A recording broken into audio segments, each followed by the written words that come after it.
Assalamualaikum warahmatullahi wabarakatuh. Selamat datang di channel As by Story. Jangan lupa like, komen dan subscribe serta aktifkan lonceng notifikasi agar tidak ketinggalan cerita menarik lainnya. Sekarang mari kita mulai ceritanya. Arumi merasa begitu heran dengan perubahan sikap Adinata yang begitu mencolok. Berubahnya Adinata yang semakin tenang dan tidak mudah marah justru membuat Arumi harus memutar otak lebih keras, khawatir akan ada kejutan luar biasa dari sang suami yang belum jelas niatnya. Pagi ini saja Arumi keheranan karena Adinata begitu sibuk merakit sesuatu. Biasanya akhir minggu kalau tidak pergi berolahraga tentunya Adinata akan sibuk di dalam ruang kerja. Akhir minggu kemarin pun begitu. Adinata justru sibuk menata ulang beberapa tanaman hias, bahkan rela membeli tanaman baru yang nantinya akan berbunga. Biasanya Adinata selalu protes kalau ada tanaman yang menghasilkan bunga beragam warna. Menurut pria itu hal tersebut dapat mengganggu konsentrasinya. "Mbok, Mas Adi sibuk ngapain lagi hari ini?" Arumi menghampiri Mbok Nimas yang tengah mengintip di balik jendela, ikut memperhatikan tingkah Adinata. Kalau diperhatikan, sepertinya mau bikin ayunan. Mbok Nimas mengerjapkan mata, tatapannya turun melihat kondisi perut Arumi. "Non, hamil." Arumi membelalakan mata, seketika itu juga mengelus perutnya sendiri. "Mbok, mana mungkin saya hamil?" Ada-ada saja Mbok Nimas, kenapa jadi tanya tentang hamil? Membayangkannya saja berhasil membuat Arumi bergidik ngeri. Belum pernah Arumi berani berharap memiliki anak dari Adinata. Arumi khawatir kelak buah hatinya justru tersakiti karena keadaan kedua orang tua yang tidak harmonis. Mendadak Mas Adi jadi baik, jadi lebih tenang kalau di rumah. Sama Non juga mulai perhatian, bahkan sekarang sukanya makan berdua sama Non. Sudah lama loh Mas Adi ndak marah-marah, Mbok jadi berpikir begitu. Apalagi sekarang Mas Adi mendadak buatkan ayunan, Mbok pikir buat persiapan menyambut anak. Arumi menggeleng cepat, kedua tangannya berusaha menutupi rungunya agar tidak mendengar ucapan Mbok Nimas lagi. "Sudah Mbok jangan dibahas lagi, saya nggak mau hamil." "Nggak akan hamil juga." "Siapa yang hamil?" Arumi dan Mbok Nimas terperanjat. Suara Adinata terlalu menggelegar di telinga. Total membuat nyali lawan bicaranya seketika itu menjadi ciut. Arumi dan Mbok Nimas beranjak semakin mundur, menjaga batas aman hingga terpojok di sudut tembok. "Kamu hamil?" "Hah?" Arumi mendongak, isi kepalanya mendadak kosong. Kepalanya menggeleng. "Bukan. Anu, kucing tetangga." Celosnya asal-asalan saja. "Oh." Adinata berlalu menjauh. Kembali sibuk dengan urusannya setelah mengambil kotak perkakas di belakang rumah. Tatapannya sempat terpatri pada Arumi, melirik kondisi perut wanitanya untuk beberapa saat lantas kembali keluar menuju teras samping rumah. Arumi menghela napas panjang, meluapkan gugup yang semula bergumul ria di dalam benaknya. Biarpun sudah cukup terbiasa dengan ucapan kasar Adinata, Arumi tetap saja takut kalau sedang dimarahi. Apalagi kalau benar-benar terjadi kehamilan pada dirinya, Arumi sudah membayangkan Adinata akan melempar kotak perkakas itu ke sembarang arah lalu memaksanya untuk aborsi. Liar sekali isi kepala Arumi.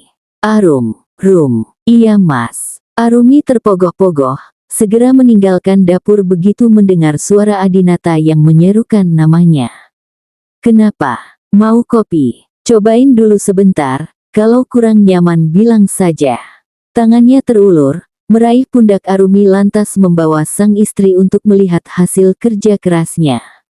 Sebuah ayunan kayu yang terlihat cukup sederhana namun begitu kokoh lantaran Adinata begitu penuh perhitungan saat merakitnya. Dudukan kayu yang dibuat hanya cukup untuk satu orang saja. Adinata sengaja membuat ayunan tersebut agar dapat dipakai Arumi setiap kali merindukan masa lalu. Pria itu menuntun wanitanya agar duduk dengan tenang sementara dirinya akan mulai mendorong. Hanya senyum tipis yang terukir di sudut bibir Adinata, teringat kembali Arumi yang dahulu begitu kecil dan pendek. Rupanya kini sudah lebih tinggi. Kurang tinggi atau sudah pas? Arumi masih mencerna keadaan. Kepalanya menoleh menatap Adinata yang tengah membantu menorong agar tubuhnya terayun dengan tenang.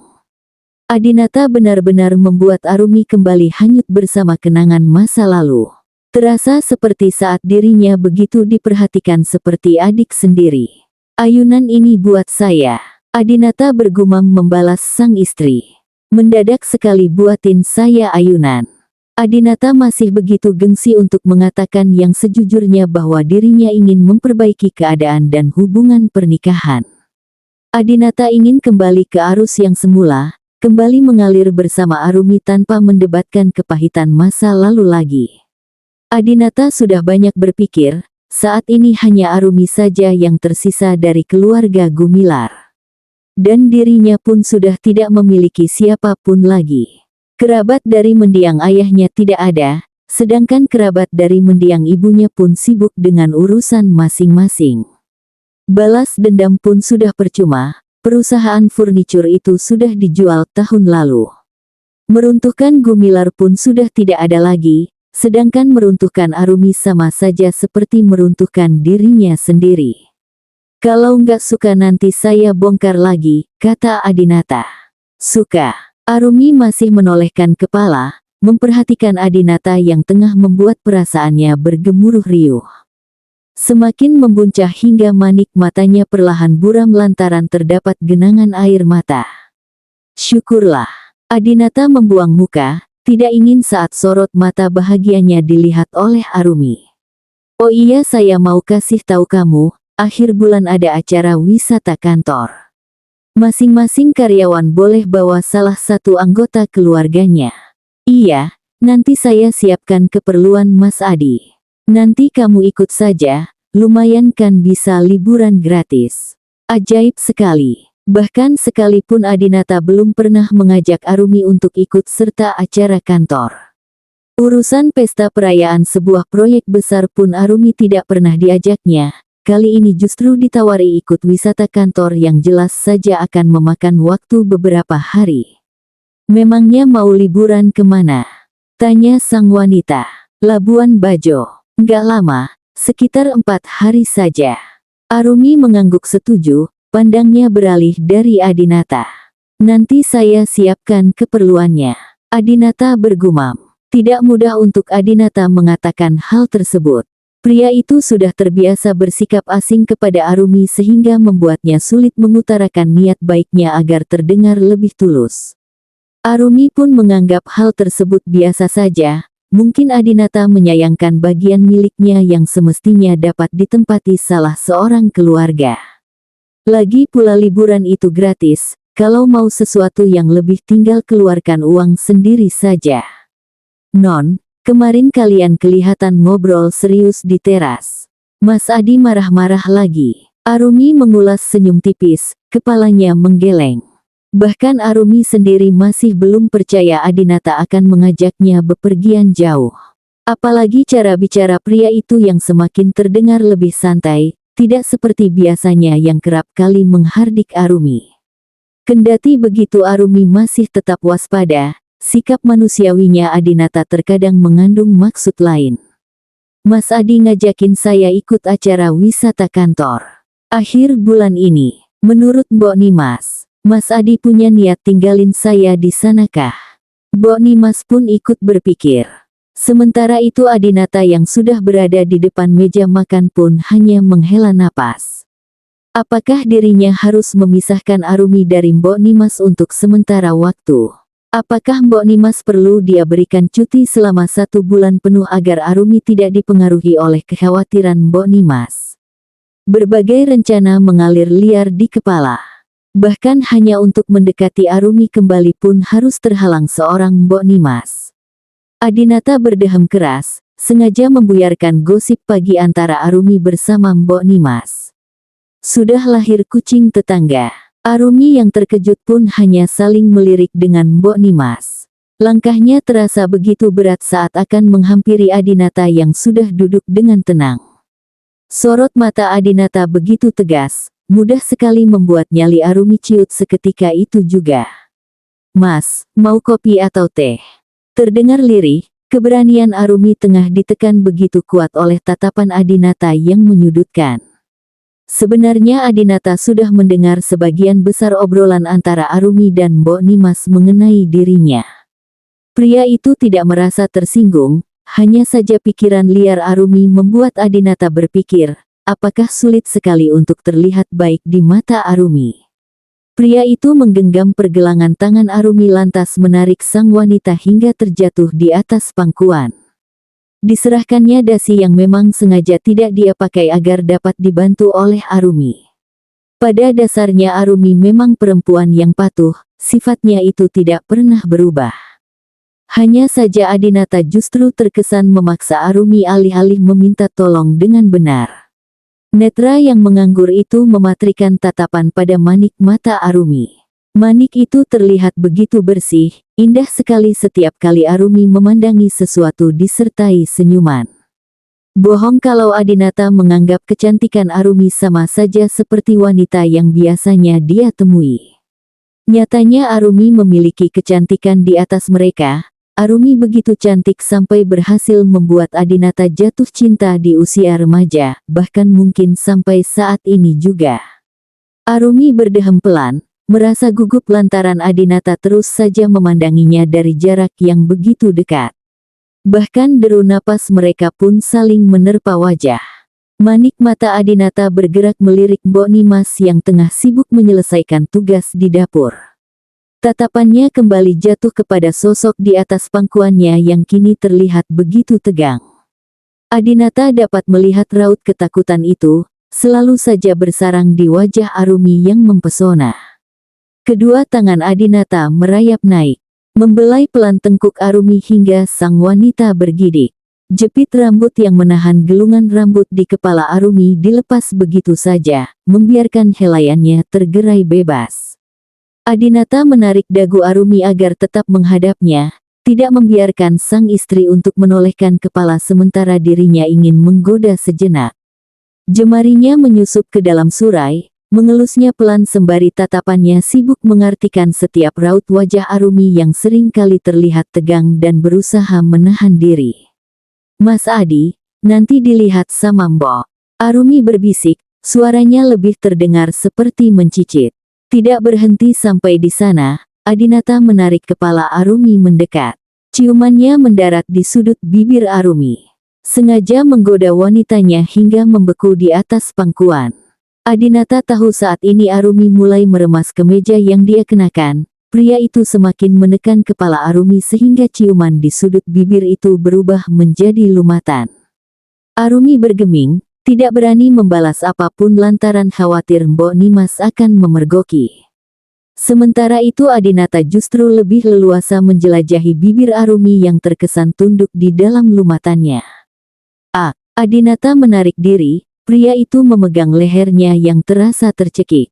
Arumi menarik dasi yang dia kenakan sehingga menghambat jalur pernapasannya. Arum, sorot mata Adinata penuh dengan berbagai pertanyaan. Maaf mas, nggak saja tertarik. Arumi beranjak turun serta membenahi kembali kemeja Adinata. Wanita itu segera kembali membantu Mbok Nimas untuk menyiapkan sarapan dan kopi untuk sang suami. Adinata terbatuk beberapa kali, lehernya masih terasa cukup sakit. Kepalanya menggeleng, menyadari tindakan impulsif Arumi rupanya cukup berbahaya. Padahal ketegangan saat itu sudah pas sekali. Adinata menyukai momen di mana Arumi terlihat patuh dan menerima ciumannya. Adinata sudah terbawa suasana, kalau saja Arumi tidak bertindak begitu mungkin Adinata akan memboyong sang istri ke dalam kamar untuk melanjutkan hal yang lain. Sudah 1 jam lebih Arumi sibuk membongkar barang-barang miliknya. Wanita itu tengah mencari surat yang pernah dia tulis untuk Adinata semasa dulu. Seingat Arumi surat itu memang selalu tersimpan rapi di dalam kotak merah bersama barang-barang penting lain. Arumi hampir menangis, pasalnya surat itu kerap kali dia baca saat merindukan masa-masa dulu bersama Adinata. Arumi akan membaca surat dari pria itu dan surat balasannya untuk menghibur diri. Tidak apa ada hal lain yang hilang, asalkan bukan kedua surat itu. Namun saat ini dirinya sudah kehilangan surat yang pernah dia tulis. Nggak mungkin dibuang sama Mbok Nimas, Mbok tahu kalau surat itu sering aku baca. Arumi bermonolog sendiri, pikirannya mendadak kusut hanya karena kehilangan sepucuk surat. Bulir air matanya kian membendung di pelupuk. Arumi melangkah keluar, tatapannya sibuk memperhatikan tiap sudut lantai, berharap sepucuk surat itu akan menyelip di sana. Langkahnya yang tidak menentu terus berjalan turun, Arumi tidak menyadari kalau saat ini Adinata tengah memperhatikannya.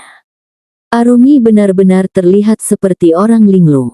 Adinata sampai mengernyitkan dahi saat wanita itu menundukkan badan untuk mencari sesuatu yang entah apa itu. Seruannya bahkan tidak mendapat balasan dari Arumi. Antarini Arumi, sedang apa kamu malam-malam begitu? Adinata menghardik Arumi yang kini hampir sampai pada anak tangga terakhir. Sorot matanya seperti akan menembus kepala Arumi hingga menciptakan lubang cukup besar. Mas, kamu pernah lihat barang-barang saya dari kotak merah? Surat, ucapan Arumi menggantung, langkahnya terhenti tepat di sisi sofa. Kedua tangan yang semula sibuk menggambarkan bentuk dan ukuran surat miliknya pun ikut berhenti. Tidak, Arumi tidak ingin Adinata sampai tahu kalau dia pernah menulis surat balasan untuk suaminya. Surat apa? Tanya sang pria, bersikap seolah tidak tahu apa-apa padahal memang dirinya yang sudah mengambil surat tersebut. Adinata ingin mendengar langsung kalau Arumi pernah menulis surat balasan kepadanya, dan menyimpan surat yang pernah dia berikan semasa dulu. Adinata cukup kecewa lantaran Arumi memilih berbohong dengan mengatakan kalau surat yang pernah Adinata beri tidak Arumi ketahui lagi keberadaannya. Surat cerai lagi, tuturnya pongah. Kembali menatap layar televisi yang menyala. Arumi segera mengangguk, tetap bersandiwara agar Adinata tidak bertanya hal lain. Iya, surat cerai, balasnya gugup. Adinata mendengus lalu menyeringai. Suka sekali membuat Arumi terlihat seperti orang bodoh. Banyak sekali surat cerai yang kamu simpan. Memangnya kamu dibiarkan begitu saja oleh petugas pengadilan agama sewaktu mengajukan permohonan surat cerai itu? Arumi kalah telak, bahkan berusaha demi mendapatkan surat cerai pun menyita banyak waktu sampai setahun. Arumi tahu Adinata tidak sebodoh itu untuk dibohongi. Iya, memang bukan surat cerai. Itu surat dari Men. Duduk. Adinata memotong ucapan Arumi. Sudah tahu kalau wanita itu tetap memilih untuk berbohong alih-alih jujur saja. Jari telunjuknya menyentuh sofa di sebelahnya, memberi titah kepada Arumi agar duduk di dekatnya. Arumi justru mengambil kursi lain, sengaja tidak ingin duduk bersebelahan dengan Adinata yang sudah memasang raut serius. Kacamata yang bertengger di atas tulang hidung semakin menambah kesan serius sang pria. Padahal saat ini ada hal lain yang lebih penting untuk Arumi. Melirik sofa di sebelahnya yang tetap kosong, tidak juga diduduki oleh Arumi kendati dirinya sudah menitahkan sang istri, Adinata bereaksi menarik sudut bibirnya. Senyum tipis terpatri di sana. Tatapannya naik, menatap ke arah Arumi yang kini terlihat tidak nyaman. Bisakah kamu berhenti bersikap waspada sama saya? Berhenti bersikap seolah-olah semua yang akan saya lakukan ke kamu semata-mata cuma mau marah. Kamu bahkan berpikiran kalau saya mengajak kamu ikut acara kantor karena ada niat buruk, tinggalin kamu di sana. Adinata meringis sembari melepas kacamata yang dia kenakan. Pangkal hidung dia pijat saat terasa berdenyut. Pria itu memejamkan mata, menyandarkan punggungnya begitu santai kendati pikirannya tidak terlihat sesantai itu. Masih ada saudara dari keluarga orang tuamu yang masih melindungimu. Tiba-tiba sekali, masih adakah gumilar yang lain yang masih berhubungan dengan kamu? Deru napas Arumi tercekat, panas di dalam diri kembali berdesir liar. Nggak ada satupun. Saya cuma punya Mbok Nimas. Terang Arumi, tidak ingin membuat Adinata berburuk sangka lagi hanya karena kekhawatirannya. Punggungnya terasa semakin dingin, semakin terasa kaku akan tetapi berbaur dengan panas yang menjalar. Lalu kenapa kamu masih berprasangka kalau saya punya niatan buruk sama kamu? Siapa yang mempengaruhi kamu? Bo Nimas. Arumi segera menggeleng, tidak ingin orang lain ikut kena ampasnya. Kalau begitu bisakah kamu mulai berpikir yang ada saja? Kalau saya mengajak berarti saya ingin supaya kamu ikut, bukan karena ada niat buruk apalagi sampai punya niat tinggalin kamu. Iya, Arumi membalas lirih, tatapannya terpaku pada kacamata Adinata yang tergeletak di atas meja. Apa cuma saya yang berharap hubungan kita bisa kembali seperti dulu lagi, Rum? Sepasang mata Arumi mengerjap, pikirannya kian kosong seiring keheningan menyelimuti. Mungkin salah dengar karena terlalu memikirkan surat itu. Tunggu di sini, Adinata berujar lantas bangkit. Pria itu berjalan memasuki ruang kerja untuk mengambil sesuatu. Mungkin memang sudah tidak perlu lagi untuk disembunyikan, mengulur waktu pun tidak ada gunanya. Mendengar obrolan Arumi bersama Mbok Nimas saja sudah berhasil membuat pikiran tenang Adinata berubah kusut. Khawatir terlalu lama dibiarkan begitu hanya akan menambah ketebalan dinding pembatas antara dirinya dengan Arumi. Adinata kembali, dia menyodorkan sepucuk surat yang tentu saja begitu Arumi kenali. Melihat apa yang sejak tadi dicari-cari kini sudah ada di depan mata, tatapan Arumi perlahan naik. Wanita itu mendongak menatap Adinata yang berdiri di hadapannya. Kamu cari ini, kan? Sudah saya baca. Terima kasih sudah pernah membalas pesan saya meskipun nggak pernah kamu kasih ke saya. Bulir air matanya jatuh, Arumi meremas pelan sepucuk surat miliknya yang diperuntukkan untuk Adinata.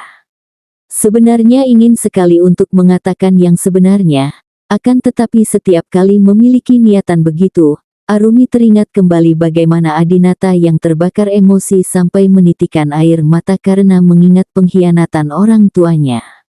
Arumi begitu malu, bahkan Adinata sudah kehilangan kedua orang tua serta adik perempuan.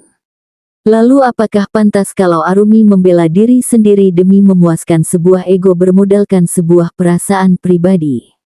Bahkan jika harus bersujud pun rasanya masih belum cukup. Arumi berharap dapat menyudahi kebencian dan perasaan kecewa yang bersarang di dalam hati Adinata. Akan tetapi apakah pantas kalau dirinya menyinggung perihal perasaan pribadi semasa lalu? Di dalam keluarga Tengku, hanya tersisa saya sendiri. Di dalam keluarga Gumilar pun hanya tersisa kamu sendirian. Niat awal saya sebelumnya memang ingin sekali menghancurkan perusahaan furnitur milik Gumilar, sekaligus membuat ayahmu sekarat sampai ke dasar. Tapi sayangnya beliau lebih dulu meninggal dan menjual semua usaha miliknya. Apa yang tersisa dari Gumilar yang sekarang? Hanya kamu yang tersisa. Kalau saya meneruskan niat untuk menghancurkan kamu, tentunya bukan hanya kamu yang akan hancur sendiri. Melainkan saya juga. Kita masih terikat tali pernikahan. Tali yang semula diawali oleh ayahmu yang bersimpuh di hadapan saya, meminta ampun agar kebencian yang saya simpan dilupakan begitu saja. Dia serahkan kamu sebagai alat berdamai, ayahmu pasti tahu sekali kalau dulu saya selalu tertarik denganmu. Ayahmu berpikir kamu akan tetap aman meskipun ada niat saya untuk menghancurkan ayahmu itu. Arumi bergeming, hanya air matanya saja yang jatuh di atas punggung tangannya yang mengepal. Bahkan tidak pernah Arumi ketahui mendiang Arya Gumilar pernah bersimpuh begitu. Lidahnya keluh, sama sekali tidak ada satu patah kata pun yang ingin Arumi katakan. Saya nggak berniat buat kamu hancur, jadi tolong berpikir lebih baik lagi tentang saya. Kamu masih juga curiga karena saya mendadak berubah sikap tanpa penjelasan apapun. Itu karena saya bingung harus menjelaskannya dari mana. Sudah lama sekali saya tidak berbincang mengenai topik keluarga, saya sudah lupa bagaimana mendiang ibu saya mengajarkan untuk bertutur kata yang baik kepadamu. Adinata perhatikan Arumi yang tengah menunduk, kedua bahu sang wanita terlihat bergetar. Entah sudah berapa banyak bulir air mata yang sudah wanita itu tumpahkan. Adinata menyadari selama ini dirinya terlalu keras dan kejam. Namun saat ini sudah berbeda. Adinata benar-benar ingin kembali hidup tenang seperti semasa dulu. Melihat Arumi yang lebih banyak terdiam dan memasang raut wajah murung begitu mengganggu pikiran Adinata. Belum lagi dengan badan kurus si Puan, seakan tersisa kulit pembalut tulang saja. Tolong makan yang banyak. Beli saja apa yang mau kamu beli. Dari awal saya nggak pernah larang kamu untuk beli banyak makanan, asalkan selalu dimakan semuanya. Sudah 1 bulan sejak saya minta kamu makan yang banyak, tapi belum terlihat perubahannya. Maaf, Arumi berujar lirih, suaranya tercekik manakala menahan suara isak tangis. Kenapa dulu kamu nggak pernah hubungi saya? Bahkan Niluh pun nggak pernah kamu kabari. Adinata meloloskannya, sebuah belenggu yang tersimpan rapat bertahun-tahun lamanya. Suara isakan Arumi mulai terdengar, seperti mencicit karena tertahan. Bulir air matanya jatuh semakin deras, membuat bibir Arumi ikut bergetar hebat. Saya nggak tahu kalau saat itu ayah jahat sama keluarga kamu. Nggak ada yang kasih tahu sampai liburan semester saya ke Jakarta, ternyata saya nggak akan bisa lagi pulang ke Jepara. Saya baru tahu dari Mbok Nimas setelah 3 tahun keluarga menetap di Jakarta. Ibu juga jatuh sakit setelah tahu kabar meninggalnya Om Adam dan Tante Betari. Maaf, manik mata Adinata semakin terasa panas. Air mata Arumi yang berjatuhan seakan menular kepadanya. Pria itu pun terdiam, kembali teringat masa-masa paling menyedihkan saat harus kehilangan kedua orang tua sekaligus. Kenapa kamu nggak pernah berpikiran untuk mengunjungi Jepara meskipun cuma sebentar saja? Arumi mengangguk, menyadari betapa lemah dirinya karena saat itu tidak berani melawan perintah sang ayah. Arumi pun harus segera kembali ke luar negeri untuk menyelesaikan pendidikan, lalu melanjutkan karir sebagai balerina. Arumi menyesal sekali karena dulu terlalu takut untuk kabur sebentar agar dapat melihat keadaan Adinata dan Niluh. Kalau mengingat masa lalu, rasanya sakit sekali, Rum. Perubahan sikap saya ini pun karena keluarga kalian. Saat itu saya berharap kamu akan tetap ingat saya dan Niluh, setidaknya agar dapat mengurangi perasaan kecewa. Tapi nyatanya apa? Kamu pun ikut menghilang. Kepala Arumi terangkat. Tatapannya beradu dengan manik mata Adinata yang juga sudah basah dengan air mata. Hanya kata maaf yang berulang kali terucap dari bibir Arumi yang bergetar. Wanita itu sampai bersimpuh di dasar, meminta maaf dengan sungguh-sungguh atas semua perlakuan buruk keluarganya kepada Adinata dan para mendiang yang sudah lebih dulu berpulang. Maaf, sudahlah, istirahat saja. Adinata meraih kedua bahu Arumi agar wanita itu duduk dengan benar. Malam pun sudah larut, sudah seharusnya mereka beristirahat sejak tadi. Semoga saja air mata yang mereka tumpahkan malam ini adalah yang terakhir kali, sebagai wujud resmi bahwa kebencian itu sudah terkubur rapat sehingga tidak perlu lagi disinggung kejadiannya. Adinata akan berusaha untuk melupakan, dan Arumi akan berusaha untuk memenuhi hal yang sempat hilang dari kehidupan Adinata. Kendati tidak semuanya dapat Arumi berikan, setidaknya tetap diusahakan. Bersambung.